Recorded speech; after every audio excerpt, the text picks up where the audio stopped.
अल्लाह ताला आपका इत्तेहाद और यूनिटी इसी तरह बरकरार रखे। मैं जलसे में जाने से पहले लोकेशन और उसकी जोग्राफियाई कैफियत को भी मालूम करता आता हूँ, किस खित्ते से हमें खिताब करना है, इलाका कहाँ पर है, किस तरह के लोग हैं। अल्लाह का बड़ा एहसान अजीम है कि आपके यहाँ कसरत से मुसलमान आबाद हैं और तुम्हारी ये आबादी बहुतों को खलती भी है, परेशान करती भी है, लेकिन इससे कुछ फर्क नहीं पड़ता। मेरे अजीजों, मशहूर कहावत भी है, जिस खित्ते में ज्यादा तौर पर शेर जिया करते हैं आसपास गीदड़ नहीं आया करते हैं। लेकिन उसके लिए शर्त यही है कि तुम्हारा इत्तेहाद ईमान की बुनियाद पर हमेशा बाकी रहना चाहिए।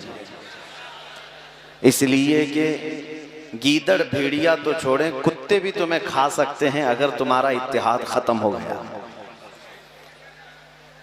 मुत्तहिद रहोगे तो कहलाओगे मोमिन व गाजी, मुंतशिर होगे तो कस्तों में सफाया होगा। आज का ये इजलास इस्लाह मुआशरा के नाम से है। मैं आपके सामने एक बात जरूर पेश करना चाहूंगा कि हमें मसाइल को समझने का दर्क यानी महारत आनी चाहिए।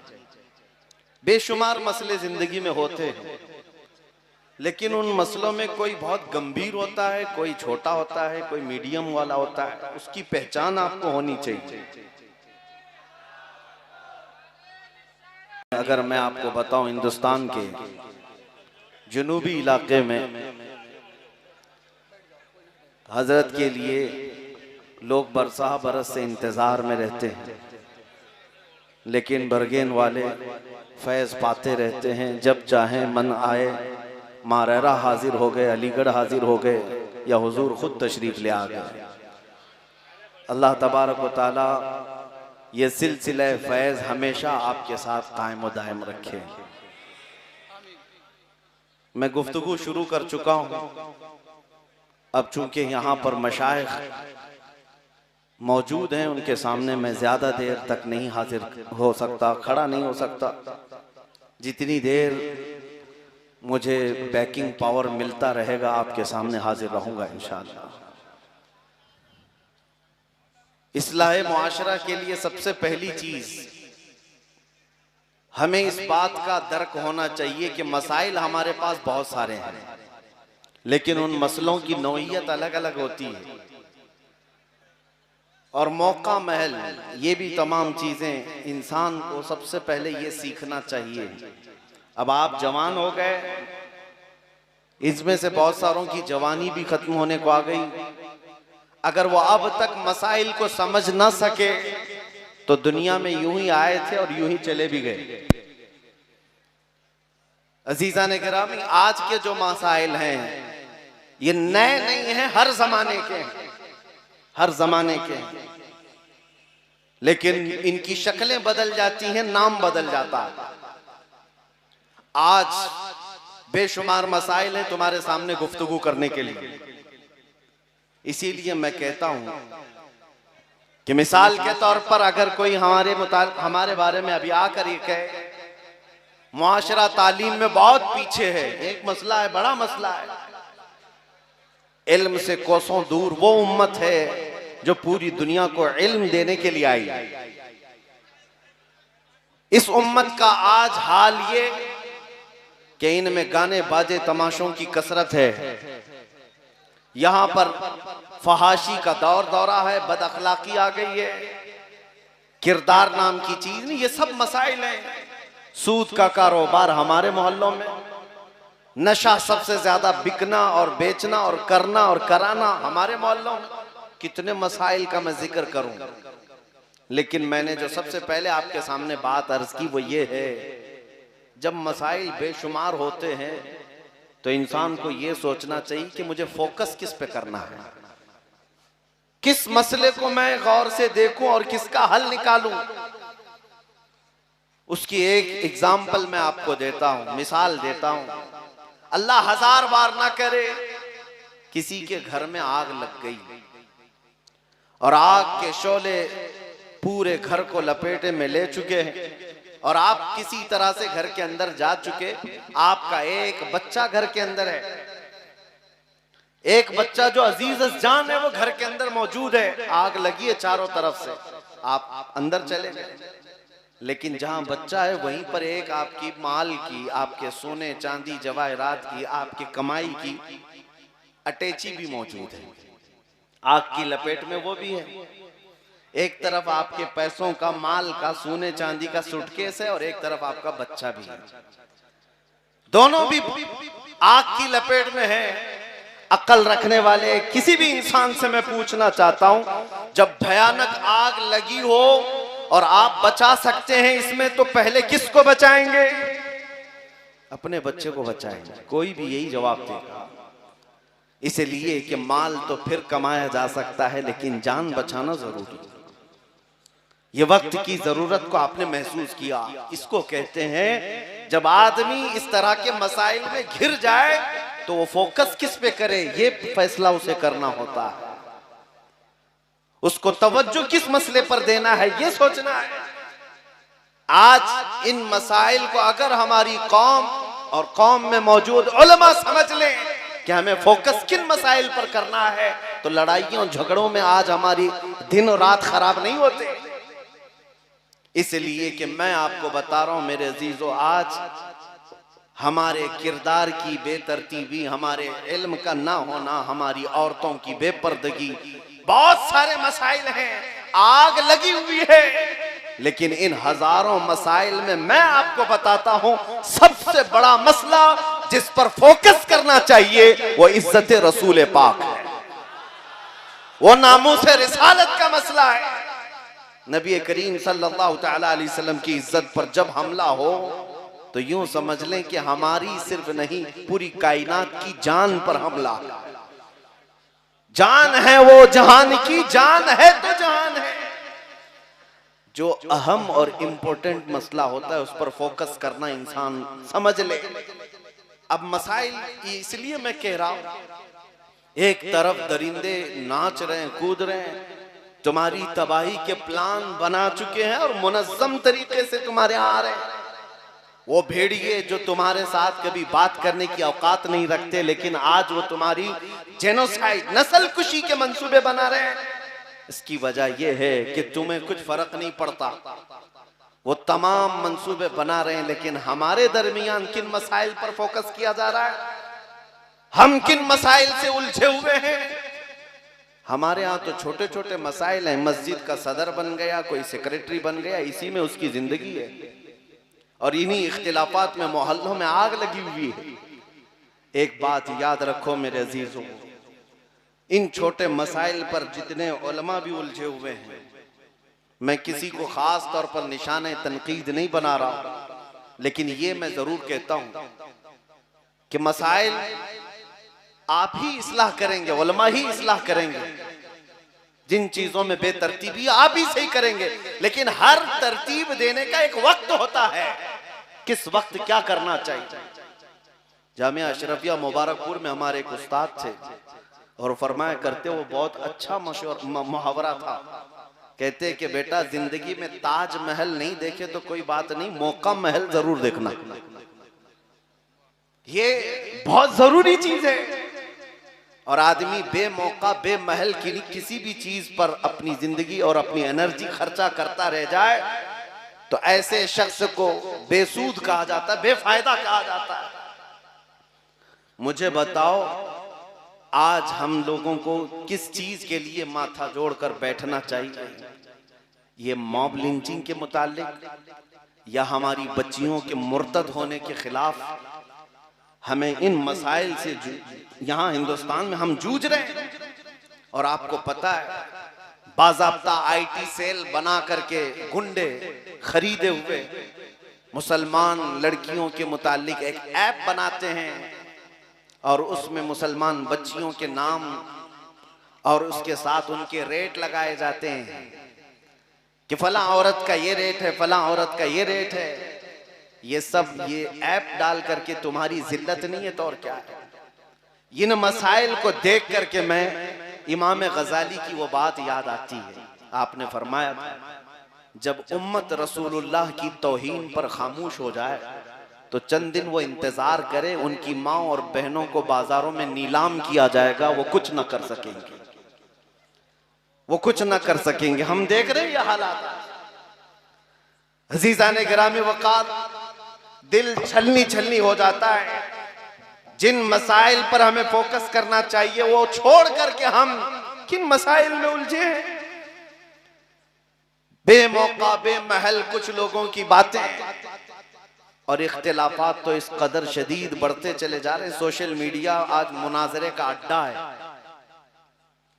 उलमा से भी मैं अर्ज गुजार हूं इस्लाह मुआशरा के लिए, आप उन मसाइल पर जरूर गुफ्तगू करें तन्हाई में जिन मसाइल में आपको तसल्ली नहीं, तशफ़ी नहीं। लेकिन आज उम्मत को कोई रास्ता देखने वाला कोई नजर ही नहीं आता। ये जिस तरह से जूझ रहे हैं मसाइल से, इनका हल क्या है। अजीज़ाने गिरामी वक़ार, सालों पहले की बात मैं आपको बता रहा हूँ। हुजूर मुजाहिद मिल्लत अल्लामा हबीबुर रहमान साहब रहमतुल्लाह तआला अलैह, ये हकीकत में नाम के साथ इस्म ब मुसम्मा थे, मुजाहिद मिल्लत थे। उनके दौर में जब ये जुल्म बढ़ता जा रहा था और इमरजेंसी के हालात भी आए थे, उस वक्त उन्होंने ये फरमाया कि मैं उम्मत को देख रहा हूँ इस कदर हालात में परेशान है और इनके लिए एक जगह बैठने को भी हमारे पास फुर्सत नहीं रह गई। उस जमाने की बात कर तो कहते हैं कि मैं चाहता हूं कि अकेला चला जाऊं सदर जमहूरिया के पास, या बाहर बैठ करके मैं धरना दे दूं अकेला। तो आपसे किसी ने कहा आप अकेले जाकर क्या करेंगे? तो कहा कि वहां जाकर के कहूंगा कि आज तो हमारी हालत यही है कि साथी साथी कह के पुकारूं, साथी हो तो जवाब आए, फिर झुंझलाकर सर दे पट खूंचर ले मौला वाली। आज उन्हीं हालात के हम शिकार हो गए। अजीज़ाने गिरामी वक़ार, मैं आपको झिंझोड़ते हुए इस बात का सवाल करता हूं, तुम उस रसूल पाक की उम्मत हो जिस रसूल पाक की उम्मत के लिए कुरान कहता है कुंतुम खैर उम्मतिन उखरिजत लिन्नास, तुम इंसानों में सबसे बेहतरीन उम्मत हो, सबसे बेहतरीन उम्मत हो। ये लक़ब किसी और ने नहीं दिया, तुम्हारे खालिक ने दिया है तुम्हें, तुम्हारे रब ने तुम्हें ये लक़ब दिया, तुम सबसे बेहतरीन उम्मत हो। लेकिन दुनिया तो आज हमें सबसे बुरा कह रही है। उसकी वजह क्या है? रहमान ने हमें जो सबसे अच्छी उम्मत कहा, उसकी वजह क्या थी?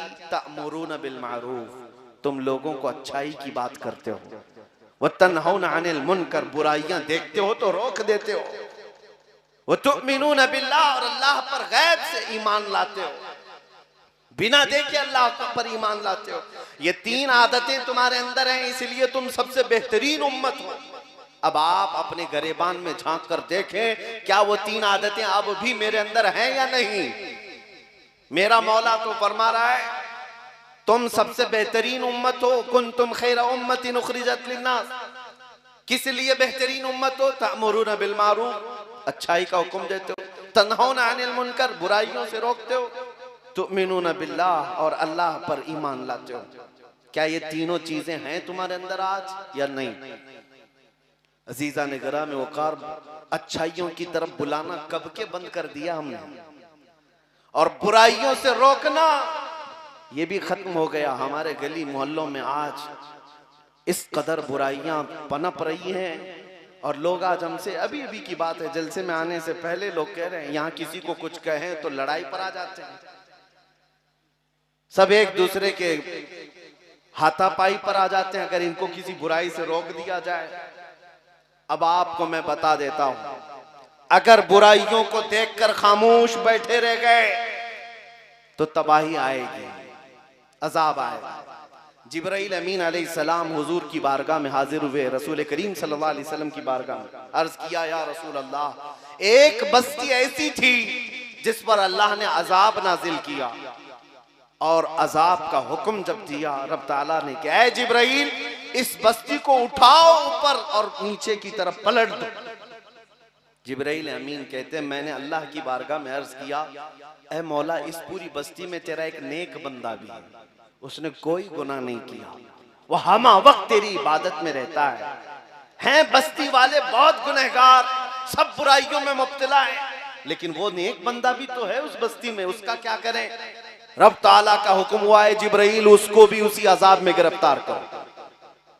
है नेक बंदा, इबादत गुजार, लेकिन जब बस्ती पर अजाब आ रहा है तो वो भी उस अजाब में होगा। जिब्राइल अमीन कहते हैं अल्लाह के जलाल के आगे वजह पूछने की हिम्मत नहीं हुई, उसका कसूर क्या है, लेकिन अल्लाह का हुक्म था, अजाब आया, बस्ती तहस नहस हो गई, खत्म हो गई, उसका निशान भी खत्म कर दिया गया। सालहा साल बीत गए तो जिब्राइल अमीन अर्ज करते हैं मैंने रब्बुल आलमीन से अर्ज किया, मौला उस एक बंदे का क्या जुर्म था, वो तो तेरा नेकोकार बंदा था, वो तो तेरा इबादत गुजार बंदा था, वो अगरचे बुरे लोगों की बस्ती में रहता था, उसका क्या कसूर है? रब ताला ने फरमाया जिब्राइल वो नेक तो था, परहेजगार था, लेकिन उसकी आंखों के सामने बुराइयां होती थी, वो रोजाना देखता था और खामोश रहता था, लिहाजा बुराइयां देखकर खामोश रहने वाले का भी वही अंजाम है जो बुराई करने वाले का अंजाम है। तन्हौना अनिल मुनकर पे अगर अमल करना छोड़ दिया तो और एक खसारा मैं आपको बताता हूं। बहुत सारे लोग आकर के हमसे ये कह रहे मैं बड़ी दूर से आया हूं मियां, आपके इस भरगेन में आकर मैं आपको तंबी करूं कि डीजे ना बजाओ, आपके यहां मैं आकर के ये कहूं कि शादियों में नाच गाने ना करो, तुम भी तो मुसलमान हो, फरीजा तुम्हारे ऊपर भी है इस्लाह करने का, सिर्फ मौलवियों के ऊपर नहीं, सिर्फ खतीबों के ऊपर नहीं है, इस्लाह मुआशरे की इस्लाह करने का फरीजा हर मोमिन का है, हर मुसलमान का है। आप किसे हो सके तो इस्लाह करो, लेकिन उसके भी तरीके मेरे आका ने फरमाए। आप किस कैटेगरी में आते हैं अपने आप को अभी शुमार करके देख लेना। मैं 3 कैटेगरी गिनाता हूं। नबी पाक सल्लल्लाहु अलैहि वसल्लम ने फरमाया मन रआ मिनकुम मुनकरन फलयुगय्यिरहु बियदिही वमन लम यस्तति' फबिलिसानिही वमन लम यस्तति' फबिक़ल्बिही वज़ालिका अज़अफ़ुल ईमान औ कमा क़ाल रसूलुल्लाह सल्लल्लाहु अलैहि वसल्लम। नबी पाक सल्लल्लाहु अलैहि वसल्लम फरमाते हैं जिसने कोई बुराई को देखा, बेहयाई को देखा, तो उसे चाहिए कि हाथ से रोके, हाथ से नहीं रोक सकता तो जुबान से रोके, और जुबान से नहीं रोक सकता तो दिल में बुरा जाने। और हुजूर फरमाते हैं ये दिल में बुरा जानना ईमान का सबसे कमजोर हिस्सा है, और मेरे ख्याल से अब सबके पास वही हिस्सा रह गया। इससे ईमान को भी नाप सकते हो आज हमारे अंदर ईमान कितना है। हाथ से रोकना तो ये हुक्काम का काम था, जुबान से रोकना तो आप सबके लिए भी था, लेकिन हमने ये सब चीजें बंद कर दी। कुरान में अल्लाह फरमाता ला युहिब्बुल्लाहुल जहर बिस्सू, छठा पारा यहीं से शुरू होता है। अल्लाह फरमाता है किसी भी बुराई को अलल ऐलान कोई करता है तो अल्लाह हरगिज पसंद नहीं करता।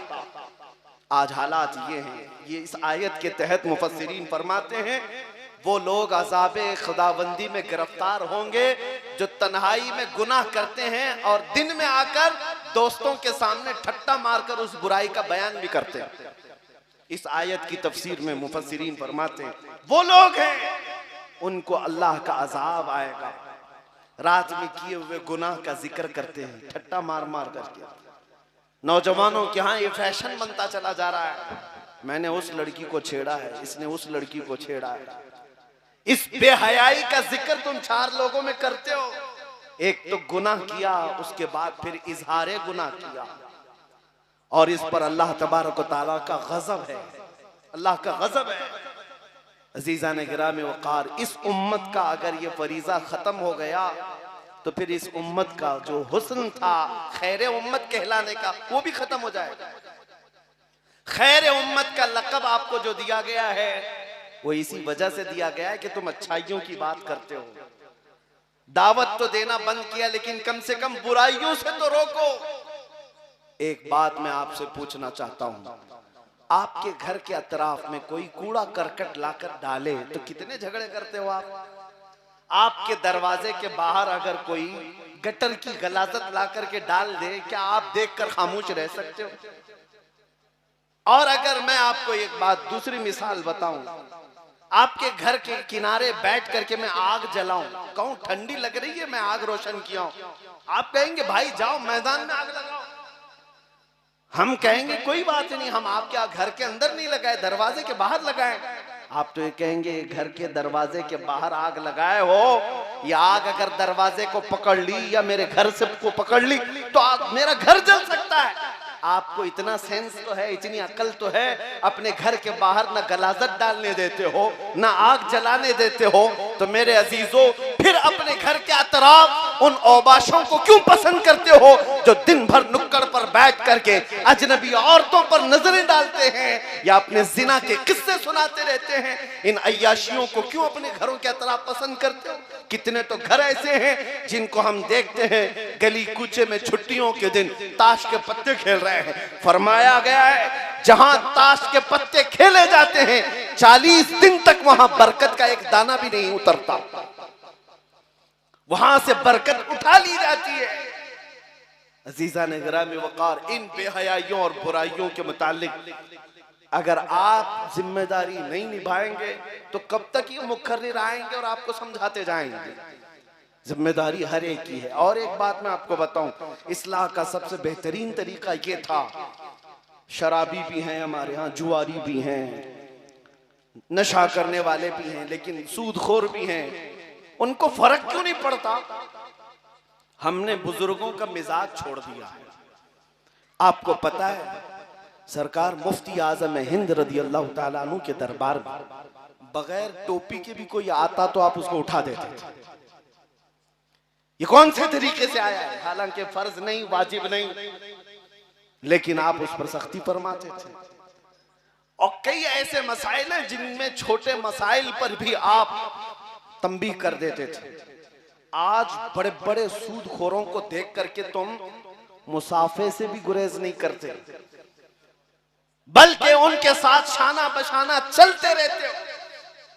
बड़ा सेठ है, सूद खाता है तो क्या मसला है, दावत में तो मेरे घर भी आ जाइए आप। उनकी दावतें भी चल रही हैं, उनकी इज्जतें भी चल रही हैं, उनके फूल माले भी चल रहे हैं। ये दर हकीकत आप गुनाह में उसका ताउन कर रहे हैं। इसलिए उसको खुद को कभी ये फीलिंग आती ही नहीं है कि मैं गलत कर रहा हूं। उस बंदे को कभी ये एहसास ही नहीं होता कि मैं गलत कर रहा हूं। जिस दिन कौम के तमाम हजरात ये तय कर लें कि जो नशा करे, जो शराब पिए, जो जुआ खेले, जो सूद खाए, हमारा उसके साथ कोई लेना देना नहीं है। ये इस्लाह का तरीका है। आपको मैं नफरत के लिए नहीं कह रहा हूं, बल्कि एक आद के साथ जब ये बाइकआउट होता है उसे ये एहसास होता है कि अगर मैं इस गुनाह में कंटिन्यू रहा तो मेरी जमात मुझसे छूट जाएगी, मेरी कौम छूट जाएगी। इसलिए मेरे अजीजों, ये चीज आपके जरिए से हो सकती है, मिंबरों से नहीं। इतनी शादियों के मुतालिक सब कह रहे हैं कि बड़े बड़े डीजे बजाते हैं, शादियां करते हैं, लेकिन आप तो सुन रहे हैं ना, घर में बैठे हुए मजे ले रहे हैं। आपकी तरफ से एक्शन क्या हुआ? आपने कभी कोई एक्शन में कोई बात की? यहाँ कौम के बड़े लोग भी होंगे, कई इलाके ऐसे हैं जहाँ के उलमा को मैं जानता हूँ, अल्हम्दुलिल्लाह हमारे इलाके में कि किसी शादी में डीजे वगैरह बजाया जाए तो वहां कोई आलिम निकाह पढ़ाने नहीं जाता, कोई आलिम नहीं जाता। इलाके के तमाम उलमा इस बात पर इत्तेफाक करके बैठे हुए हैं कि हम इनका निकाह नहीं पढ़ाएंगे। ये उलमा इत्तेफाक कर लें तो फिर कहां पंडित से निकाह पढ़ाओगे, कहां जाओगे? ये मामलात यहां से भी खराब है। उलमा को भी ये चाहिए कि इन बेहयाइयों को देखकर सिर्फ आप अपने मिंबर से नहीं, अमली तौर पर इनको तंबीह करें। अगर आप नहीं बचेंगे तो हम में से कोई नहीं आएगा। और एक ही आलिम न करे, उलमा में अगरचे इख्तिलाफात चल रहे होते हो, आधे इस जमात के आधे उस जमात के, और आप जाकर के डीजे वालों से कह दें एक जमात के उलमा वो वाले नहीं आएंगे तो हम तो आएंगे, हम पढ़ा देंगे। फिर कौम मजाक बना देगी उलमा का, कौम मजाक बना देगी। और आपको पता है आज होता है, तलाक दे चुके होते हैं, दारुल इफ्ता में आते हैं, जवाब मिल जाता है, लेकिन वो ऐसा मुफ्ती ढूंढ रहे होते हैं जो हलाल कर दे। बार बार ढूंढते रहते हैं। मियां मसला तो बयान हो गया, कुरान से बयान किया, हदीस से बयान किया है। क्यों? इस कौम को पता है कि उलमा में इख्तिलाफ रहता है, वो एक दूसरे का इख्तिलाफ का फायदा उठाते हुए अपनी मन की बात हासिल करना चाहता है। इसलिए यहाँ उलमा की इस्लाह बहुत जरूरी है, उलमा का इत्तेफाक। अजीजा ने गिरामी औकात, कहने को बेशुमार बातें हैं। अगर तुम इस फरीजे को ना उठाओगे, इस फरीजे पर अमल ना करोगे, तो आगे की नस्लों के लिए बड़े बड़े बड़े चैलेंजेस हैं, बड़े चैलेंजेस हैं। आज मैं इस शेर पर आपको ले आना चाहता हूं, उठो वो गर न हश्र न होगा फिर कभी, दौड़ो के जमाना चाल अपनी चल गया। आपको पता है, जब तूफान हो, आंधियां चल रही हो, उस वक्त बंदे की जिम्मेदारियां क्या होती, क्या करेगा? ये नाचने वाले अपने शादियों में, मैं उनसे पूछना चाहता हूं, जरा बराबर अपने दिल में तुम्हारे ईमान बाकी है और एहसास बाकी है? तो मैं उनसे पूछता हूं, जिसके घर में मैयत रखी हुई हो, क्या वो ढोल बाजों पर नाचेगा बाहर? किसी की माँ का इंतकाल हो, किसी के बाप का इंतकाल हो, क्या वो बाहर रक्स कर रहा हो, डांस कर रहा हो? मेरे अजीजों, अल्लाह के हबीब सल्लल्लाहु ताला अलैहि वसल्लम का दिया हुआ पाकीज़ा मुआशरा तुम्हें नाच गाने के लिए नहीं है। आज उम्मत कसम पुरसी के आलम में है। तुम्हारे कानों में अगर वो मुल्के शाम के बच्चों की चीख आई होती, रात पूरी बेकरारी में गुजर जाती। तुम फिलिस्तीन के बच्चों की आवाजें सुन लेते। बरसों हो गए मेरे अजीजों, एक रोटी का टुकड़ा भी अगर उनको मिल जाए तो छीना झपटी करते हैं। यहाँ तुम शादियों में खाने गटर और नालियों में फेंक देते हो। मुझे खुद याद है, आज से 4 साल पहले की बात, इराक में बगदाद शरीफ में 11वीं के मौके पर हम हाजिर थे। हमारे जितने साथी थे 11वीं करना चाह रहे थे। हमने कहा 11वीं करेंगे, पकाएंगे, हम ही खाएंगे, जितने खा रहे हैं वही खाएंगे। अल्लाह ने सबको आपको खिलाया है। आओ रिफ्यूजी कैंप में, जो जंगों में जिनके घर तबाह हो चुके, झोपड़ियां डालकर रह रहे हैं, हम बकरे काटते हैं, उन तक गोश्त पहुंच जाए, ये सबसे बड़ी 11वीं है। लोगों ने 13 बकरे काटे थे। मैं सिर्फ एक बात आपको बता रहा हूं, हम झोलियों में भर भर करके रिफ्यूजी कैंप गए थे और ले जाकर के जब तकसीम करने के लिए आए, वो बच्चे ऐसे लिपट पड़े थे कि हमारे कपड़े फट गए, सिर्फ एक एक टुकड़ा गोश्त का लेने के लिए। और जब एक पाव किलो का गोश्त का टुकड़ा किसी बच्चे को दिया जाता, वो चूमता था, आंखों से लगाता था, अपनी अम्मा को पुकारते हुए झोपड़ी में भाग रहा होता कि अम्मा गोश्त आ गया, गोश्त आ गया। ये मंजर देखकर जितने हम तकसीम करने के लिए गए थे रो पड़े थे मेरे अजीजों। ये हालात आज उसी रसूल की उम्मत के साथ हैं और तुम्हें जरा बराबर एहसास नहीं, दर्द नहीं। आज हमारे नाचने के दिन नहीं है, हमारे रक्स करने के दिन नहीं है। नौजवानों को नाचते हुए रक्स करते हुए देखते हैं तो दिल के अंदर अजीब सी कैफियत पैदा होती है।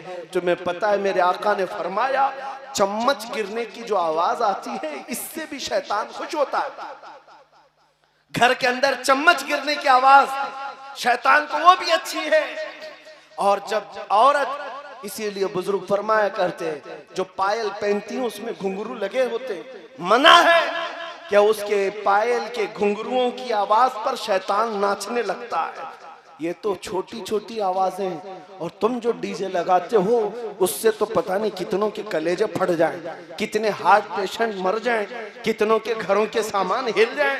तुम इतनी बड़ी बड़ी आवाजों पर रक्स करते हो, और क्या करने जा रहे हैं, क्या करने जा रहे हैं? कहते तो है हम सुन्नत रसूल को आबाद करने जा रहे हैं, शादी सुन्नत रसूल है। भला ये मुमकिन कैसे है? मेरे नबी की सुन्नत अमल करने जा रहा है, हराम तरीके से इब्तिदा। ये पॉसिबल नहीं हो सकता, ये मुमकिन नहीं है। अजीजा ने गिरामी वक़ार, तुम अगर मुस्तफ़ा करीम सल्लल्लाहु ताला अलैहि वसल्लम के सच्चे मोहब्बत करने वालों में हो, इश्क करने वालों में हो, तो तुम ये तमाम चीजें भूल जाओगे। एक बुजुर्ग ने फरमाया, कितनी प्यारी मिसाल है, कितनी प्यारी मिसाल है। एक यहूदी ने उनसे कहा, उस बुजुर्ग से, कहा कि तुम्हारी कितनी जमातें हैं? एक मौलाना ये कहता है, एक मौलाना ये कहता है। यहूदी डिबेट कर रहा था। उन्होंने कहा हाँ है, इख्तिलाफात है। कहा मुझे लाल पसंद है, इनको हरा पसंद है, इनको काला पसंद है। हम में सबकी पसंद अलग अलग है, लेकिन जब हमसे ये कह दिया जाता है रसूलुल्लाह की ये पसंद है, हमारी सारी पसंदें कुर्बान कर देते हैं। फिर हमारे दरमियान लाल काला पीला नहीं आता, हम उस पर चलते हैं जो रसूलुल्लाह की पसंद है। ये उम्मत का खासा होना चाहिए। आज ये फकीर कादरी आपके सामने आकर खड़ा होकर ये अर्ज कर रहा है, मेरे मुस्तफा को कैसा मुआशरा पसंद था, कैसा मुआशरा पसंद था। क्या आप वो बनना नहीं चाहेंगे जिसको देखकर रसूल पसंद करे, रसूल पाक सल्लल्लाहु तआला अलैहि वसल्लम जिसको पसंद करे। मुझे एक बात याद आती है, कमरे में था कुछ दिनों पहले किसी प्रोग्राम में, और एक साहब, एक नौजवान लड़का मुलाकात के लिए आया, सज संवर करके, बहुत उम्दा कपड़े पहना, उम्दा खुशबू लगाया, सुरमा लगाया आया। मुलाकात करने के बाद मैंने पूछा क्या हमेशा इसी तरह के लिबास में रहते हो? कहा नहीं, आज आपसे मिलना था इसलिए तैयार होकर क्या ये कपड़े पहन कर आया। मैंने कहा मैं तो एक बहुत छोटा आदमी हूँ, गुनहगार आदमी हूँ, आपने मुझसे मिलने के लिए पूरा हुलिया चेंज किया। क्या आपको खबर है अचानक एक रात आएगी जब मलकुल मौत रूह निकालेंगे और तुम रसूलुल्लाह से मिलने के लिए कब्र जा रहे होंगे, तुम कब्रिस्तान जा रहे होंगे। तुमने कभी सोचा कि मेरे मुस्तफा से मिलने के लिए मुझे जाना हो तो मैं किस तरह तैयार होऊंगा? उस वक्त मलकुल मौत तुम्हें तैयारी करने का मौका नहीं देंगे, इसीलिए हम वक्त तैयार रहो। जिस दिन भी आ जाए इज़राइल, लब्बैक कहो और चल पड़ो कि रसूलुल्लाह की बारगाह में जाना है। मेरे अजीजों, किसी को गुनाहों के अड्डों पर उठाया गया तो उसका खात्मा कितना बुरा है। मैं आपको कहता हूं, लोग कोरोना में मरने वालों के मुतालिक कहते थे, अरे बेचारे की मौत हो गई, प्लास्टिक में रैप करके अंदर डाल दिया गया, 4 लोग जनाजा पढ़े, उससे ज्यादा जनाजा पढ़ने की किसी को इजाजत नहीं थी। यही हालात थे। लोग इसको ये समझ रहे थे कि शायद ये बुरी मौत है और डर रहे थे। बुरी मौत इसको नहीं कहते, ये फैली हुई वबाई बीमारियों में बड़े बड़े बुजुर्गों का भी इंतकाल हुआ है। अशरे मुबशरा 10 जन्नती साहबा में से एक साहबी अबू उबैदा बिन जर्राह रदियल्लाहु ताला, ताउन अमवास फैली हुई बीमारी में उनका इंतकाल हुआ। कोई ये नहीं कहता कि उस साहबी की बुरी मौत हुई। हजरत अबू जर गिफारी, इनका इंतकाल हुआ, इनकी बीवी चौराहे पर जाकर खड़ी होकर ऐलान करती थी कि लोगों कोई है आओ, मेरे शौहर का इंतकाल हुआ, जनाजा उठाने के लिए कोई है नहीं। 4 लोगों को ढूंढने के लिए उनकी बीवी खड़ी थी। तो क्या मतलब है बुरी मौत है? मौत का बुरा होना या अच्छा होना न बीमारी पर डिपेंड है, न लोगों की कसीर तादाद पर है। मैं आपको बताता हूं मौत अच्छी है या बुरी कैसे। अगर तुम ईमान पर मर जाओ और 1000 टुकड़ों में कट जाओ, अच्छी मौत। और अगर गुनाहों के अड्डों पर मौत आई, कुफ्र पर मौत आई, फिर तुम्हें 1 लाख लोगों का कंधा भी मिल जाए, बुरी मौत है, बुरी मौत है। मुझे एक बात याद आती है, नौजवानों से मैं आज कहना चाहूंगा, शब बारात 15वीं शब है शाबान, और सारे लोग इबादतों में मसरूफ रहते हैं। 15वीं रात को, शब बारात को बड़ी रात मनाई जाती है। अपने इलाके में मैं भी तकरीर में मसरूफ था, और रात को सलातु तस्बीह इबादत सब। रात के वक्त कुछ नौजवान अय्याशी के लिए उस रात को इस्तेमाल करते हैं। बाहर निकले, बाइक राइडिंग किया, पटाखे उड़ाए, यही सब करते हैं। 2 नौजवान 16 साल के और 18 साल की उम्र के थे, बाइक राइडिंग करते करते हाईवे पे गए और एक ट्रक से टकराए, जगह पर मौत हुई। मैं ये कह रहा हूं बड़ी रात थी, हादसे में मौत हो गई, हादसे में मौत हो गई, भेजा ही बाहर आ गया, लाया गया। लेकिन जो अहम बात है वो मैं बता रहा हूं, जब उन दोनों की लाशें लाई गई घर में तो दोनों के मुंह से शराब की बदबू आ रही थी। ये बड़ी रात है, शब बरात, सारी दुनिया तौबा करने में मसरूफ है, रब के हुजूर मांग रही है, गिड़गिड़ा रही है, और तुम्हें शैतान कहां लेकर गया? तुम शराब भी पी लिए और मौत उसी हालत में आई। मेरे अजीजों, कितने ऐसे लोग हैं जो जनाजा उठाने से कतराने लग गए। यह है बुरी मौत, चाहे अच्छा दिन भी मिल जाए, अच्छी रात भी मिल जाए, लेकिन मौत अगर गुनाहों पर आई है तो सबसे बुरी मौत है। मैं आपसे पूछना चाहता हूं कि किस तरह मरना चाहते हो दुनिया में? जाओगे, सब जाएंगे ही, और अगर कोई ये सोच कर बैठा है कि अभी थोड़ी ना मौत आने वाली है, तो मुझे लिख करके दे दे कोई, क्या अभी मैं नहीं मरने वाला? मेरे अजीजों, एक मिनट का हम में से किसी को पता नहीं। मेरे आका सल्लल्लाहु ताला अलैहि वसल्लम जो सैयदुल अंबिया हैं, फरमाते मैं एक सजदा करता हूं तो दूसरे सजदे तक जिंदा रहूंगा या नहीं रहूंगा इसका यकीन नहीं रखता। दूसरे सजदे तक की बात है। आज आप सबको हम वक्त तैयार रहना चाहिए कि हमें जाना तो है अल्लाह की बारगाह में, रसूल पाक की बारगाह में। इसी को इमाम अहले सुन्नत फाजिल बरेलवी 100 साल पहले से ये समझाते आ रहे हैं। आज ले उनकी पनाह, आज मदद मांगो उनसे, कल न मानेंगे कयामत में अगर मान गया। कयामत में तो सब मानेंगे हुजूर की इज्जत देखकर। आज मान ले मेरे अजीज, आज मान ले। आज मैं तुम्हें दुहाई देता हूँ, नौजवानों, तुम्हारे कंधों पर बड़ी जिम्मेदारियां हैं, तुम्हारे कंधों पर बड़ी जिम्मेदारियां हैं। तुम करबला की दास्तानें सुनते हो, मौला हुसैन के शहजादों की शहादत सुनते हो, लेकिन क्या ये रोने धोने के लिए शहादतें बयान की जाती हैं? कभी तुम में से कोई क्यों नहीं खड़ा होकर कहता मेरी उम्र भी 21 साल की हो गई, 22 साल की हो गई, लेकिन दीन बचाना तो दूर की बात है, मैं अपने आप के दीन पर लाने के लिए भी इतनी मेहनत नहीं किया जितना वो 3 दिन तक लड़ते हुए भूखे प्यासे अपनी जानों की कुर्बानी देकर चले गए। वो अली अकबर, वो इमाम कासिम, जिनकी जवानियां थी, वो जवान लोग ही तो थे, लेकिन घर से निकलकर मैदानों में अपनी जानें कुर्बान की।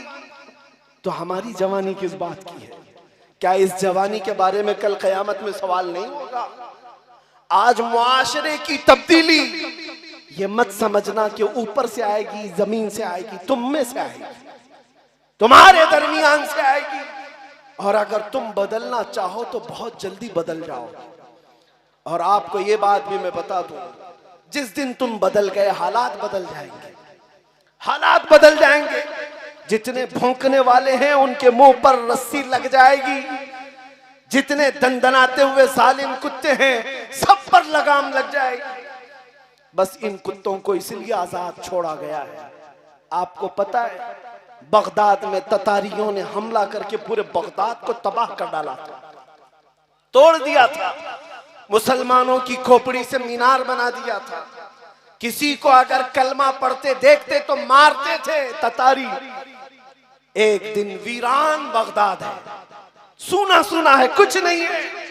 ततारियों की फौज के साथ ततारी बादशाह की बेटी सैर के लिए निकली है तो अचानक शाम के वक्त अजान की आवाज आती है। अजान की आवाज आती है, वो खड़ी हो गई, कहा हमने तो यहां सरों का अंबार लगा दिया और मुसलमान कोई नाम से बचा भी नहीं, ये अजान की आवाज कहां से? उसने रुक करके कहा कि देखो कहां से।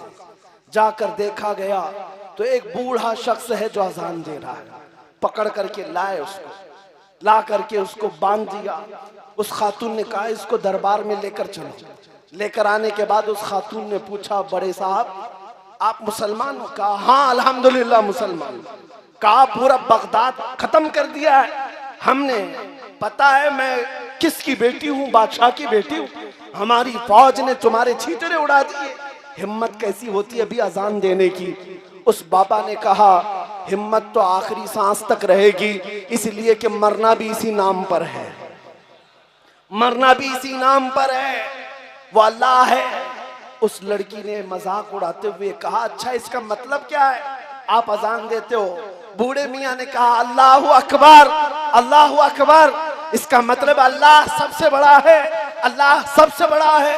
मजाक उड़ाने लग गई। कहा बाबा, जिसको तुम सबसे बड़ा कहते हो उसने तो तुमको इस तरह मरते हुए छोड़ दिया।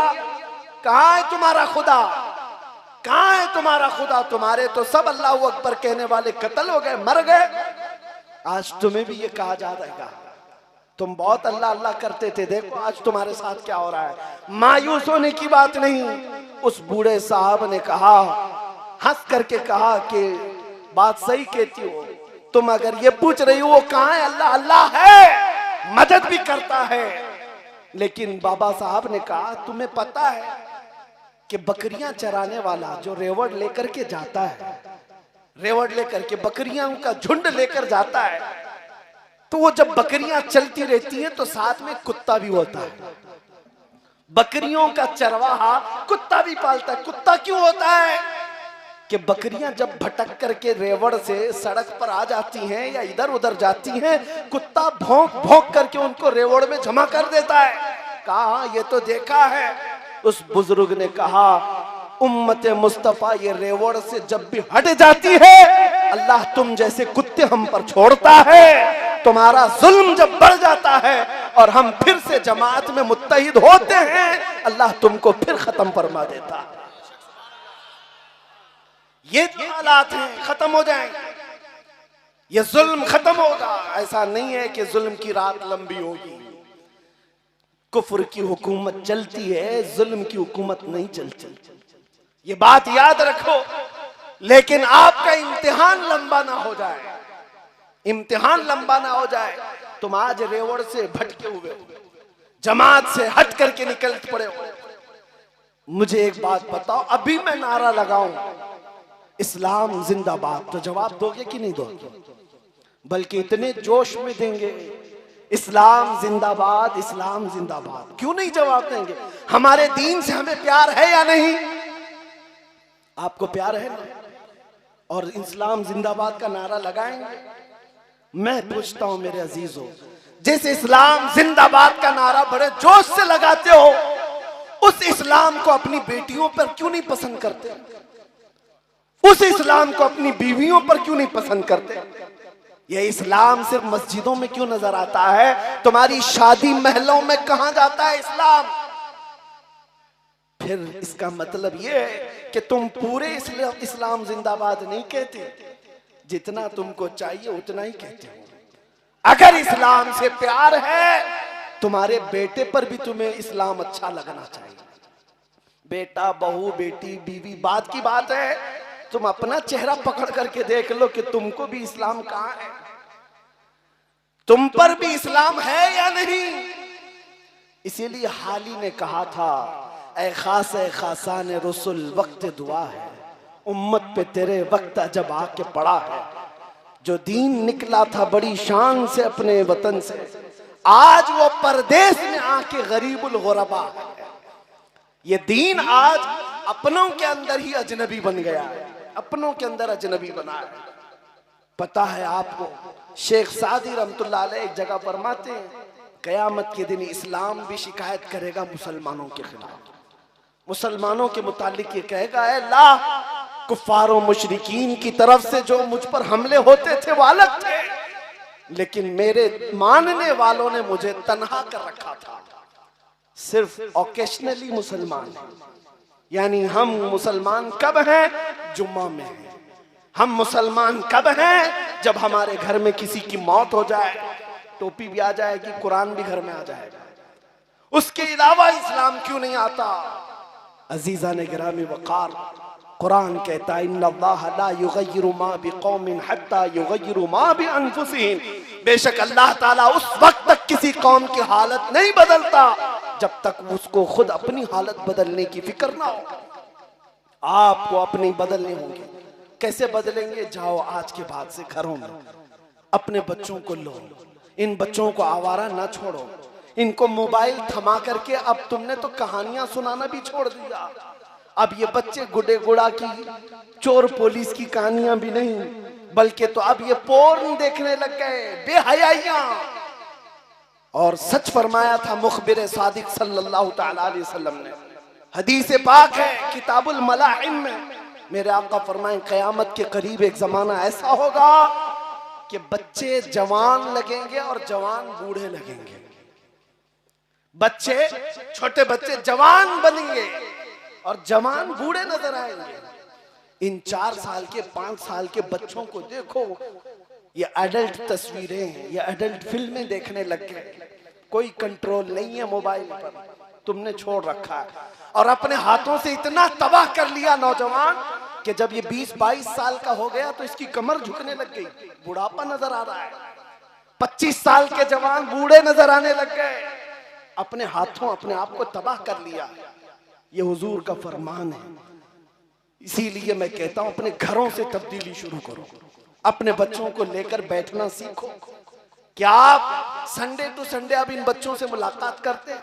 उसके अलावा दिन भर ये स्कूल में या ट्यूशन में, या रात को जब आए तो ये आपके आने से पहले सो जाएं और आपके जाने से पहले स्कूल चले जाएं। मुलाकात ही नहीं बच्चों से। तरबियत कैसे, मुंतकिल कैसे करोगे दीन? रशिया का एक इलाका जहां के मुतालिक एक आलिम दीन ने लिखा है 80 साल से कुरान पर पाबंदी लगाई गई। 80 साल से मुसलमानों पर एक जमाने में इतनी सख्त पाबंदी थी कि कोई कुरान रख नहीं सकता वरना मौत की सजा थी। एक आलिम दीन कहते मैं उस इलाके में पहुंचा, एक दुकान पर गया तो सामने वाले ने देखकर मुझे पहचान लिया, मैं मुसलमान हूं। उसने इशारे में पूछा, मैंने बताया, वो भी मुसलमान था, जुमा का दिन था। कहा नमाज पढ़ना है। वो दुकान वाले ने कहा यहाँ ऐसे खुलेआम नहीं पढ़ सकते, मैं आपको लेकर चलता हूँ। खुफिया रास्ते से वो एक जगह लेकर गया। एक छोटा सा कमरा था जिसमें कई लोग जमा थे नमाज पढ़ने के लिए जुमा की। खुफिया तौर पर नमाज पढ़ रहे थे। मुसलमानों के साथ इतने सख्त हालात थे उस इलाके में। कहते हैं नमाज पढ़ने के बाद एक बच्चा 8 साल का आया और कुरान पढ़ने लगा। ये आलिम कहते हैं कि मुझे बड़ा ताज्जुब हुआ, जहां कुरान पर 80 साल से पाबंदी है, बच्चा फिर भी कुरान पढ़ रहा है, कुरान की आयतें सुना रहा। इस आलिम ने कहा कि बेटा तुझे कुरान आता है? तो लोग हंसने लगे। कहा हुजूर ये पूरा हाफिज कुरान है, पूरा हाफिज कुरान। कहा ये आलिम कहते हैं मेरी तो आंखें फटी रह गई, यहाँ कैसे हाफिज कुरान बन सकता है ये? उस बच्चे से पूछा, ना यहाँ मदरसा, ना यहाँ मस्जिद, ना कुरान देखने को मिलता है। उस बच्चे ने कहा मैंने भी कुरान देखा नहीं, लेकिन मेरी दादी से सुन सुन करके मैं पूरा हाफिज कुरान बना। ये उम्मत के वो जियाले लोग हैं जिन्होंने दीन को अपने बच्चों में ट्रांसफर किया। ये दीन हमारा सीना बसीना चला है, इंटरनेट से नहीं। आज लोग ये समझते हैं गूगल के शागिर्द बन जाएंगे, सब मिल जाएगा। नहीं, सीना बसीना दीन चला है। आप अपने बच्चों में मुंतकिल करने के लिए वक्त निकालो। मेरे आका सल्लल्लाहु तआला अलैहि वसल्लम की हदीस है, सुनो। हुजूर ने फरमाया अल्लिमू औलादकुम सलात खिसालिन हुब्ब नबियिकुम व हुब्ब अहली बैतिही व तिलावतल कुरानिल करीम। हुजूर फरमाते हैं अपने बच्चों को 3 चीजें सिखाकर चले जाना। नंबर 1, अपने नबी की मोहब्बत सिखाओ। किताबों से नहीं, प्रैक्टिकल तुम सिखाओ अपने बच्चों को। मैं सो जाऊं या मुस्तफा कहते कहते, खुले आंख सल्ले अला कहते कहते। सेकंड, दूसरी नंबर पर हुजूर फरमाते उनके अहले बैत की मोहब्बत सिखाओ, रसूल के अहले बैत की मोहब्बत। और तीसरे मेरे आका फरमाते हैं कुरान की तिलावत करना सिखाओ। ये 3 चीजें सिखा कर जाओ। और सही हदीस है, मेरे आका फरमाते हैं बच्चे को सबसे बेहतरीन गिफ्ट अगर बाप दे सकता है तो अच्छे अखलाक है। ये सबसे बेहतरीन इनाम है बच्चे के लिए। तुम इसको 20,000 का खिलौना लाकर दे दो, टूट जाएगा। लेकिन बाप अगर बच्चे को अच्छे अखलाक दिया है, मौत तक ये अखलाक नहीं टूटेंगे। सबसे बेहतरीन तोहफा है बाप की तरफ से बच्चे के लिए। और मेरे आका ने क्या फरमाया तरबियत के मुताल्लिक, लाइबू सबअन अद्दिबू सबअन साहिबू सबअन। ये भी फरमाया 7 साल बच्चे के साथ खेलो, जब 7 साल का हो जाए तो अदब दो, 7 साल तक उसको खूब अदब सिखाओ। फिर जब 14 साल का हो जाए तो 7 साल तक उसके साथ दोस्ती करो। 3 मरहले तरबियत के बताए मेरे आका ने। शुरू के 7 साल बच्चों के साथ खेलो। जब बच्चों के खेलने की उम्र है, हम तो उनको 3 साल की उम्र में 10 किलो का बस्ता थमा करके स्कूल भेज चुके हैं। उनके खेलने की उम्र अब खत्म कर दी गई है। और 7 साल का जब हो जाए बच्चा, तो फरमाया मेरे आका ने उसको अदब सिखाओ। 7 साल से लेकर 14 साल तक अदब, सिर्फ अदब सिखाओ। हम उस वक्त नहीं अदब सिखाते, जब बच्चा 14 साल का हो जाता है तब माँ बाप उसके पीछे पड़ जाते हैं। 10वीं में जा रहा है, इसके अखलाक बिगड़ गए, इसकी दोस्ती बिगड़ गई, उस वक्त अदब सिखाने की कोशिश कर रहे होते हैं। मेरे नबी ने फरमाया 7 साल की उम्र से 14 साल की उम्र अदब सिखाने की है।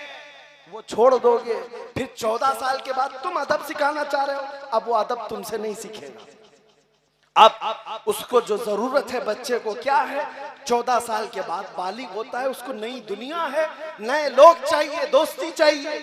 मेरे आका का फरमान सुनो, साहिबु सबअन, 14 साल की उम्र से लेकर 21 साल तक उसके बेहतरीन दोस्त बन जाए माँ बाप उसके दोस्त बन करके रहे।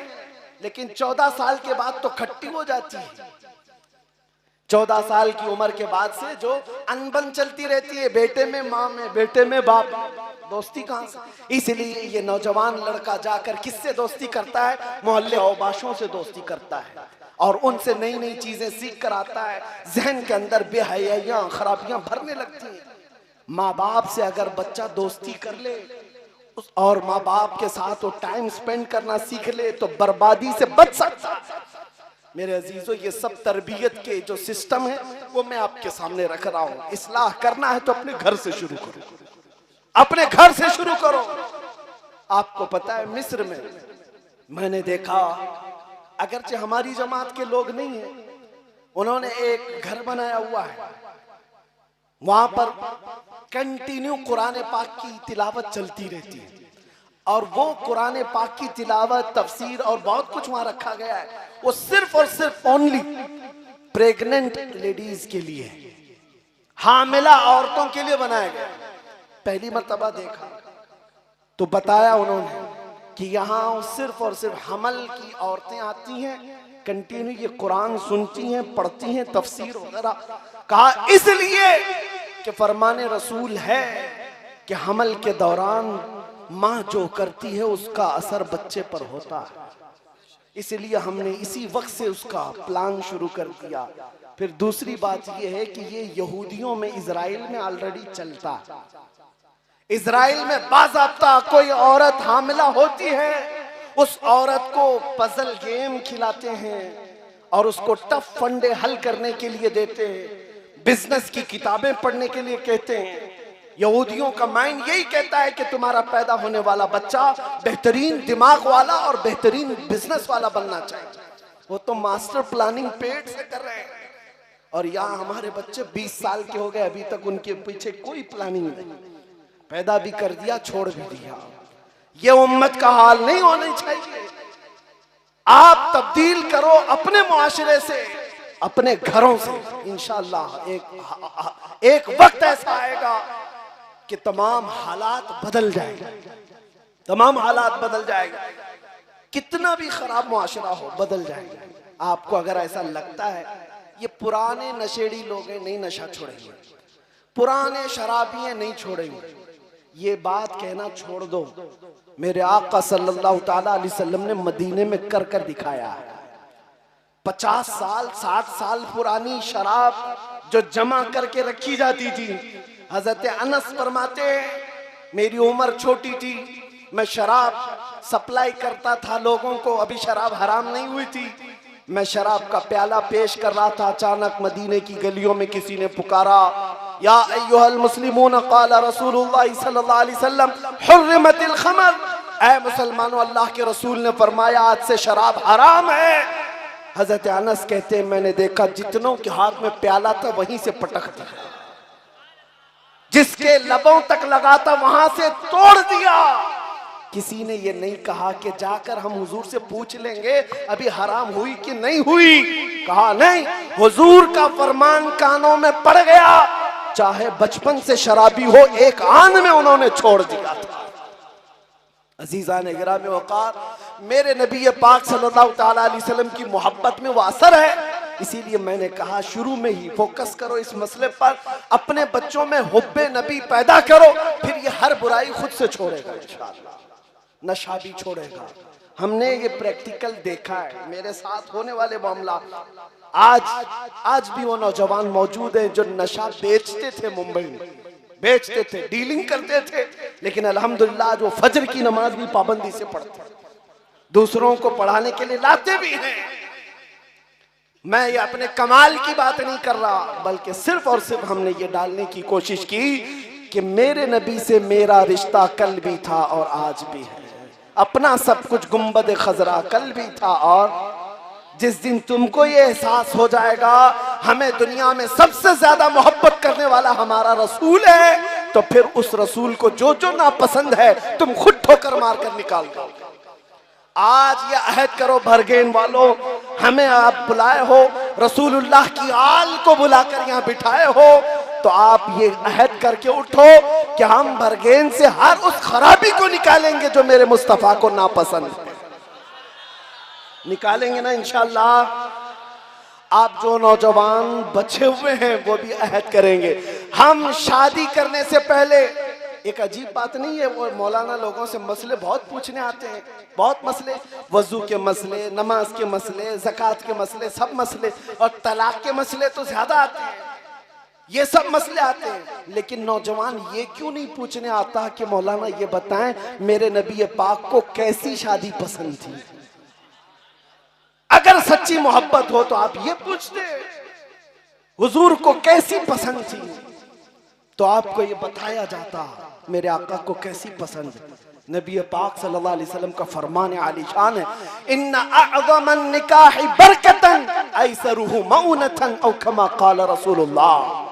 मेरे आका सल्लल्लाहु अलैहि वसल्लम फरमाते हैं सबसे बेहतरीन निकाह और सबसे ज्यादा बरकत वाला निकाह वो है जिस निकाह में खर्चा कम किया जाता है। ये हुजूर का फरमान सुना रहा, जिस निकाह में खर्चा कम किया जाता है। आपको पता है एक सहाबी आए, कहा हुजूर गरीब हूं लेकिन शादी की ख्वाहिश है। हुजूर ने फरमाया कर दी जाएगी तुम्हारी शादी मदीने में, लेकिन मेहर तो देना होगा। अपनी बीवी को मेहर तो दोगे, मेहर कानून है। कहा क्या दूं? कहा कोई एक चांदी की अंगूठी। कहा हुजूर इतनी औकात नहीं है चांदी की अंगूठी औरत को दे दूं। कहा जाओ लोहे की अंगूठी। उस साहबी ने कहा मैं आका मेरी इतनी भी औकात नहीं, एक लोहे की अंगूठी देने की भी औकात नहीं। हुजूर पाक ने अंसार सहाबा में से एक की बेटी का निकाह उस नौजवान सहाबी के साथ तय किया, और उसके बाद मेहर क्या, उस सहाबी से पूछा ना तू चांदी की अंगूठी मेहर में दे पाएगा, न लोहे की अंगूठी देने की ताकत है। हल माअका मिन सूवरिल कुरान, क्या तुझे कुरान की कोई सूरे याद है? उस सहाबी ने कहा कज़ा व कज़ा या रसूल अल्लाह, फलां फलां सूरतें याद हैं। हुजूर ने फरमाया जा तेरा निकाह करता हूं और मेहर में तू अपनी दुल्हन को कुरान की सूरतें याद करा दे। हुजूर ने निकाह को इतना आसान किया और फरमाया मेरे आका ने कि इतना आसान कर दो निकाह के जिना मुश्किल हो जाए। तुमने उल्टा कर दिया, निकाह को इतना भारी बना दिया कि जिना आसान है। आज लोगों के क्या क्या झमेले पाल रखे हैं, और सबसे बड़ी खराबियां हमारे इस मुआशरे में जो दर आई हैं ये हिंदुआना रस्म रिवाज हैं। तुम पड़ोस में रहते रहते सब चीजें उनकी अडॉप्ट करने लग गए। हमारे यहाँ ये सब चीजें है नहीं। आप कभी क्यों नहीं पूछते मेरे नबी की 9-10 शादियां हुई, हुजूर ने क्या मेहर दिया था, किस तरह शादियां हुई थी। चलो हुजूर सल्लल्लाहु तआला अलैहि वसल्लम की 10 अज़वाज का मामला एक तरफ, अपनी सबसे प्यारी बेटी सैयदा कायनात फातिमातुज़ ज़हरा का निकाह कैसे किया था। मदीने में आज जाकर के ढूंढ करके दिखाओ वो हाल कहाँ है जहाँ शादी हुई थी उनकी, वो कहाँ है, सजावट कैसी थी। मेरे अजीजों मस्जिद नबवी में ये सादा निकाह था। फातिमातुज़ ज़हरा रज़ियल्लाहु ताला अन्हा का मैं आपसे ये नहीं कहना चाहता हूं कि आप शादी बिल्कुल ही खत्म करो, अपनी अपनी हैसियत के मुताबिक शादी अच्छी करो, खिलाओ पिलाओ, लेकिन हराम काम को तो आने मत दो। अगर अल्लाह ताला ने इस्तिताअत दिया, आप ये चाहते मेरी शादी में 1000 लोग खाएं, ठीक है, खिलाना सवाब है, आप खिलाओ, 1000 नहीं 10,000 को खिलाओ, गुरबा मसाकीन को खिलाओ अपनी शादी में, कोई मसला नहीं। लेकिन जहां तुम इसमें फिर दिखावे पर आ जाते हो, फिर हराम कारियां ले आते हो, हद तो ये है मेरे अजीजों, कई ऐसे इलाके मुसलमानों के मुझे समझ में नहीं आते कि जहां नाम मर्दों को, हिजड़ों को लाकर शादियों में नचाया जाता है। नाउज़ु बिल्लाहि मिन ज़ालिक। किस तरफ चल पड़ी ये कौम? कहां है तुम्हारी अखलाक? हरगिज नहीं रवा है तुम्हारे लिए। आपको ये सवाल करना चाहिए मेरे नबी को कैसी शादी पसंद है, आपको बता दिया जाता, लेकिन पूछता नहीं नौजवान, क्योंकि बहुत सारी कुर्बानियां देनी पड़ेंगी, छोड़ना पड़ेगा। आज ये अहद करो है नौजवानों, मैं मुआशरे में मौजूद बेहयाइयों और बुराइयों को मिटा करके हुजूर की सुन्नतों को जिंदा करूंगा इंशाअल्लाह। मेरे आका ने फरमाया, मन तमस्सक बिसुन्नती इंद फसादी उम्मती फलहु अजरु मिअतु शहीद, फलहु अजरु मिअति शहीद, औ कमा क़ाल नबी सल्लल्लाहु अलैहि वसल्लम। आपको आज के जमाने में एक बेहतरीन तोहफा देकर जा रहा हूं। नौजवानों, सवाब कमाना चाहते हो कि नहीं? जवानों से पूछ रहा हूं, इस फसाद के दौरान जहां अखलाक तबाह हो गए, इस वक्त अगर किसी ने हुजूर की एक सुन्नत को जिंदा किया, मेरे आका फरमाते हैं उसे 100 शहीदों का सवाब।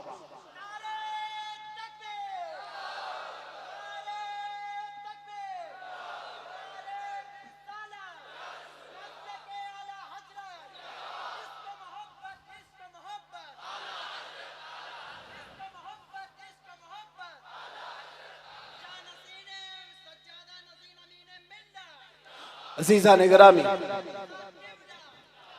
आपसे मैं एक बात कहूं, असर तो होना चाहिए जलसे में आने का। साल भर नहीं गुजरा होगा, शहर जबलपुर, मैं उसको शहर इश्क को मोहब्बत कहता हूं, आला हज़रत रज़ियल्लाहु तआला अन्हु का सफर किया हुआ शहर है। जलसे में हाजिर था, यही खराबियों पर गुफ्तगू की। रबीउल अव्वल शरीफ का महीना था। मैंने नौजवानों से पूछा, इस रबीउल अव्वल शरीफ के महीने में अपने नबी को क्या तोहफा देना चाहते हो? जाहिर सी बात है, जुलूस में बहुत कुछ सजाते हो, सब अपनी जगह पर, अपने अखलाक से कोई तो हुजूर को तोहफा दोगे। 12 नौजवान खड़े हैं। कहा, हम यहाँ ऐलानन ये कहते हैं, सबके सामने अहद करते हैं, हलफ उठाते हैं, शादीशुदा नहीं है, हम शादी करेंगे बगैर किसी जहेज के और सुन्नत रसूल के मुताबिक। मेरे अजीजों, ये कोई बड़ी कुर्बानी की बात नहीं है। अल्लाह ने तुम्हें मर्द बनाया है, भिखारी नहीं बनाया। मर्द बनाया, दोनों हाथ दिए हैं, कमाओ और खिलाओ अपनी बीवी को। एक लुकमा खिलाना सदके का सवाब है। और ये मांगने का रिवाज, इसी इलाके से एक फोन हमें आया था कि शादी है बहन की और उसमें हमारे जीजा को जो है बाइक देना है, उसके लिए कुछ ताउन होगा। ताउन के लिए वो चंदा मांग रहे हैं, बाइक देना है। हमने कहा, हम ऐसा ताउन नहीं करते बाइक देने के लिए, कार देने के लिए, बल्कि आपके लिए हम ताउन ये करेंगे, ऐसी शादी ही ना करो जहां कोई भिखारी आपकी बहन के सदके में बाइक मांग रहा हो। हम इस चीज के कायल नहीं है। मैं उन लोगों से कहता हूं जो ससुराल से मांगते हैं, लाख रुपया चाहिए, 2 लाख रुपया चाहिए, कार चाहिए, बाइक चाहिए। मर्द हो मेरे अजीजों, मर्द हो, और तुम उस औरत से मांग रहे हो जो तुम्हारी जिंदगी भर के लिए तुम्हारे औलाद का और तुम्हारे घर बार की अमानत संभालने आ रही है, फिर भी उसके बाप से मांग रहे हो। मांगने का शौक है तो एक कटोरी लो और मस्जिद के बाहर बैठ जाओ, लोग सिक्के डालेंगे, उससे ज्यादा तुम्हारे कटोरी में आ जाएंगे। और अगर मांगना नहीं है तो आपको अल्लाह ने ताकत दिया है, जिल्लत के साथ अपने ससुरालों से मांग करके नहीं, अपने हाथों की कमाई खिला करके सदके का सवाब हासिल करो। आप इस चीज में आगे बढ़ो, इसलिए कि अल्लाह ताला ने कुरान में फरमाया, अर्रिजालु कव्वामून अलन निसा, मर्दों को अल्लाह ने हाकिम बनाया है औरतों पर। बात बहुत हो गई, बहुत सारी चीजें हो गई।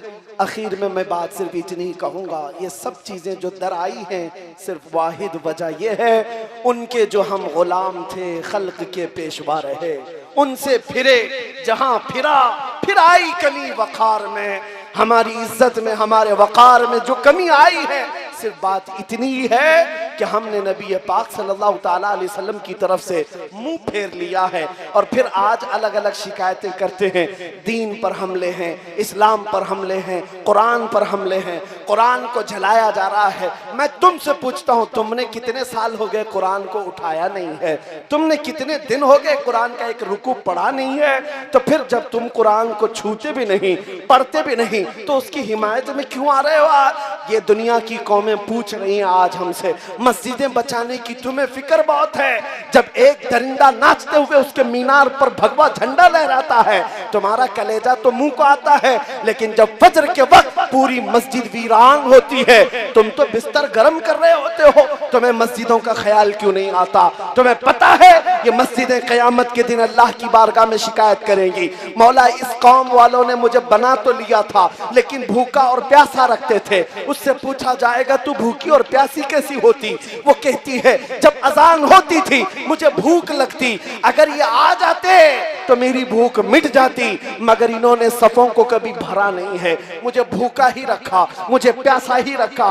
ऐ मस्जिदों की हिफाजत के अलंबरदार, कुरान को बचाने की बात करने वालों, इस्लाम जिंदाबाद कहने वालों, मैं आपसे कहता हूं, मैं कोस नहीं रहा हूं आपको, मैं गाली नहीं दे रहा हूं आपको, बात सिर्फ दर्द की ये कह रहा हूं। दर्द से कुरान अगर हमने न भुलाया होता, ये जमाने ने जमाना न दिखाया होता, वो जमाने में मुअज़्ज़ज़ थे मुसलमान होकर, आज हम खार हैं तारीके कुरान होकर, आज हम खार हैं तारीके कुरान होकर। कुरान को छोड़कर जलील हुए, मुस्तफा को छोड़कर जलील हुए।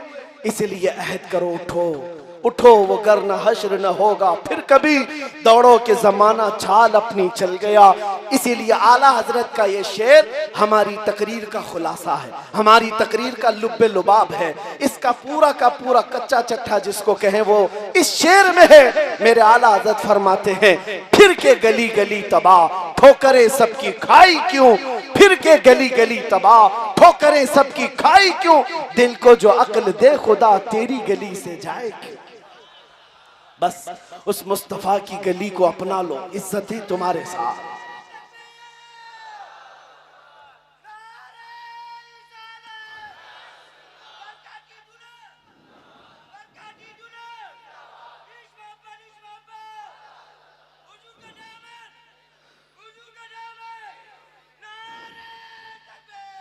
मेरे अजीजों, ये आप तक जो बातें थी, बस मैं दो चंद बातें बड़े दिनों से मेरे गोशे जहन में थी तो आपके सामने अर्ज कर दे रहा हूं, इसलिए कि ये बरकाती मिंबर है, यहां से हमेशा इस्लाह की बात होती रही। और अगर हुजूर अमीन मिल्लत अदाम अल्लाह फयूज़ुहु ताईद रही तो इसमें असर भी पैदा होगा इंशाअल्लाह। उलमाए किराम, हमारे इख्तिलाफात बहुत हैं, बहुत सारे इख्तिलाफात हर ज़माने में रहे, और मेरे आका के फरमान के मुताबिक उम्मत का उलमा का इख्तिलाफ उम्मत के लिए रहमत है। लेकिन इस इख्तिलाफ की दो किस्में, मजमूम और महमूद। इख्तिलाफ मजमूम वो है जिसमें गाली गलोच होने लग जाए, ये मौलवी की वो पैजामा पकड़ कर खींचे, वो इसकी खींचे, और दोनों एक दूसरे के खानदानों पर ताने कसने लग जाए, ये मजमूम है। इख्तिलाफ महमूद क्या है? किसी दलील पर आपका इत्तेफाक नहीं, आपको इख्तिलाफ करने का हक है लेकिन गाली देने का हक नहीं। आप एक दूसरे के दामन को खींच करके उसको जलील ना करो। मैं एक मिसाल आपको बता दूं, इमाम शाफी रहमतुल्लाह तआला अलैह बहुत बड़े उस्ताद हैं, इनके शागिर्द इमाम अबू मूसा अल-माज़नी। उस्ताद और शागिर्द में एक मसले में इख्तिलाफ हो गया। पढ़ाने के वक्त इमाम शाफी एक मसले के जवाज के कायल हैं और शायद शागिर्द कह रहे नहीं ये जायज नहीं है, आपकी दलील से मुझे इत्तेफाक नहीं। इमाम शाफी ने कहा ठीक है, अगर तुम्हें इत्तेफाक नहीं हो तो छोड़ो। फिर शागिर्द उठकर चले गए, उस्ताद की दरसगाह भी छोड़ दिया।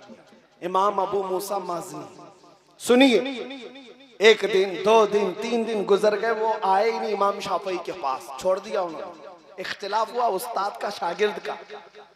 एक दिन इमाम शाफई रहमतुल्लाह ताला अलैह बाजार से गुजर रहे थे, देखा बाजार में इमाम अबू मूसा खड़े थे शागिर्द। इमाम शाफई पीछे से जाकर उनके कंधे पर हाथ रखते, उन्होंने पलट करके देखा इमाम शाफई हैं। कहा हुजूर यहाँ कैसे?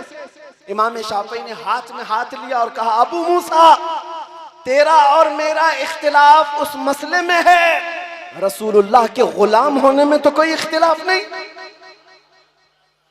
मैं भी उस रसूल का गुलाम हूं जिस रसूल का तू गुलाम है, इसमें तो हमारा कोई इख्तिलाफ नहीं।